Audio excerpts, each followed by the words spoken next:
Mona Mahmoudnejad was executed at the height of the Iranian Revolution along with 9 other Baha'i women for teaching Baha'i children about their own faith. In just over 150 years, the Baha'i faith has spread to virtually every country and territory of the world, including New Zealand, where there are several thousand Baha'is. It is now considered to be the second most widespread religion in the world. The Baha'i faith teaches the elimination of all forms of prejudice, including social, religious, racial, and so on. Nevertheless, over the years, the Baha'is of Iran have been variously labelled as agents of Tsarist Russia, of Imperial Britain, or of America, as spies for Israel, or as agents of Zionism. No matter what regime is in power, the Baha'is have still suffered persecution. However, it is a fundamental teaching of the Baha'i faith that we must be obedient to the government of the country in which we reside and to avoid all partisan political activity. If any of the Baha'i files, which have been confiscated by the Iranian government over the many years, had produced any shred of evidence in support of the accusations that had been made against the Baha'i community, they would surely have been produced by now. They have not. In the years immediately following the 1979 revolution, members of many of the democratically elected councils that normally govern the affairs of the Baha'i community were shot. Others simply disappeared and are now presumed dead. Later, in 1983, the Iranian government banned the Baha'i administrative system, so the Baha'i community no longer has the means of governing those institutions which normally guide the affairs of the community. Thousands of Baha'is were forced to become refugees after their homes were either confiscated or burned.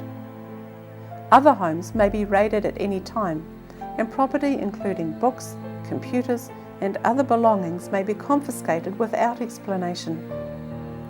Baha'is employed by the government have been fired for no reason other than their being Baha'is, and in some cases have been required to repay all that they earned. Other businesses have been instructed to fire Baha'i employees, and Baha'i-owned businesses have been instructed to close down. Baha'is may be arrested at any time, and often are. Generally, no charges are laid against them, and they may be charged with such things as apostasy or disturbing the minds of the public.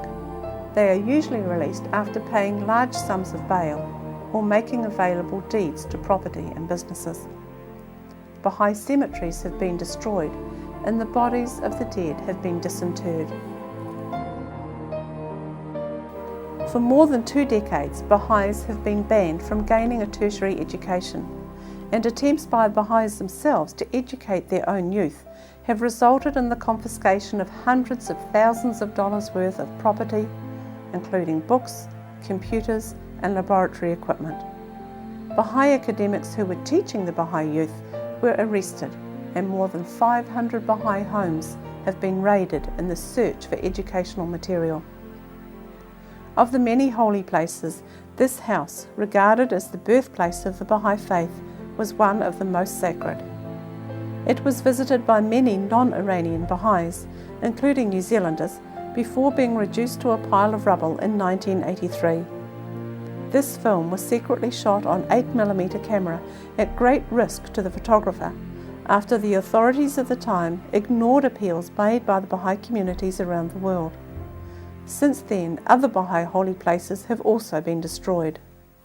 In 1993, the United Nations Commission on Human Rights released a confidential document of the Iranian leadership, which set out guidelines for dealing with the Baha'i question.